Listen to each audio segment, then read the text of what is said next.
Halo, Assalamualaikum warahmatullahi wabarakatuh. Perkenalkan, nama saya Aisyah Dila. Saya mahasiswa dari Fakultas Hukum Program Studi Ilmu Hukum Universitas Trunojoyo, Madura. Nah, kali ini saya mau membahas apa sih tayamum itu. Dan kali ini saya mau membahas yaitu pengertian tayamum, syarat tayamum, tata cara, dan hal-hal yang membatalkan. Pengertian tayamum. Tayamum mengacu pada tindakan mencucikan diri tanpa menggunakan air dalam Islam, yaitu dengan menggunakan pasir atau debu. Secara detail atau bahasa, tayamum berarti al-qasd wa al-tawajjuh atau maksud dan mengarahkan. Tayamum adalah cara dalam Islam untuk bersuci dari hadas kecil atau besar dengan debu yang suci, dengan cara tertentu karena tidak ada air atau karena halangan memakai air. Syarat tayamum: 1. Bertayamum dengan tanah. 2. Menggunakan tanah yang suci, tidak terkena najis. Yang ketiga, tidak pernah dipakai sebelumnya atau untuk tayamum yang fardu. Yang keempat, murni dari campuran yang lain seperti tepung dan seumpamanya. Yang kelima, mengkosot atau menghendaki atau berniat bahwa salbuan dengan tanah tersebut untuk dijadikan tayamum. Yang keenam, masuk waktu sholat fardu. Yang ketujuh, bertayamum tiap kali sholat fardu. Yang kedelapan, berhati-hati dan bersungguh-sungguh dalam mencari arah kiblat sebelum melakukan tayamum. Yang kesembilan, menyapu muka dan dua tangannya dengan 2 kali mengusap tanah tayamum secara masing-masing atau terpisah. Yang kesepuluh, menghilangkan segala najis di badan terlebih dahulu. Nah, itu dia beberapa syarat dari tayamum. Dan yang ketiga yaitu tata cara. 1. Siapkan debu yang bersih.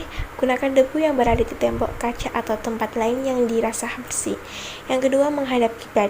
Disunahkan menghadap kiblat lalu letakkan kedua telapak tangan pada debu dengan posisi jari-jari kedua telapak tangan dirampatkan. Yang ketiga, membaca niat. Dalam keadaan tangan masih diletakkan di tembok atau debu, lalu ucapkan basmalah dan niat berikut. Nawaitu tayamum li isbahati sholati lillahi ta'ala, yang artinya aku berniat tayamum agar diperbolehkan sholat karena Allah. Yang keempat, usapkan kedua telapak tangan pada seluruh wajah. Berbeda dengan wudhu, dalam tayamum tidak diharuskan mengusapkan debu pada bagian-bagian yang ada di bawah rambut atau bulu wajah. Yang kelima, telapak tangan menyentuh debu. Selanjutnya, bagian tangan letakkan kembali telapak tangan pada debu. Kali ini jari tangan ditenggangkan lalu tengadahkan kedua telapak tangan dengan posisi telapak tangan kanan di atas kanan kiri. Nah, yang keenam, telapak tangan menyentuh lengan hingga siku. Rapatkan jari-jari tangan dan usahakan ujung jari kanan tidak keluar dari telunjuk jari kiri atau sebaliknya. Yang ketujuh, mengusap kedua telapak tangan. Pertemukan kedua telapak tangan dan usapkan di antara jari-jarinya. Nah, ini dia yang terakhir. Hal yang membatalkan: 1. Menemukan air. 2. Buang air kecil. Yang ketiga, kentut. Yang keempat, buang air besar. Dan yang kelima, tidur. Yang keenam, hilang akal. Dan yang terakhir adalah haid.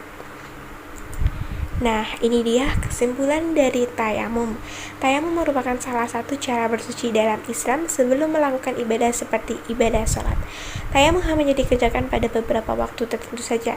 Salah satu tujuan tayamum adalah untuk menghilangkan hadas. Nah, itu dia beberapa penjelasan mengenai pembahasan dari tayamum. Saya ucapkan terima kasih. Nah, untuk yang pertama, jangan lupa membaca niat tayamum. Setelah itu, menggosok-gosokkan tangan di dinding atau tembok, kemudian tiup secara perlahan, kemudian usapkan ke wajah kalian secara perlahan. Nah, setelah itu, gosok secara perlahan lagi di dinding atau tembok, kemudian secara perlahan-lahan, dan pastikan debu yang berada di tembok itu bersih. Kemudian jangan lupa ditiup dan dibasuhkan atau diusapkan kedua tangan kita secara bergantian. Yang terlebih dahulu yaitu tangan kanan.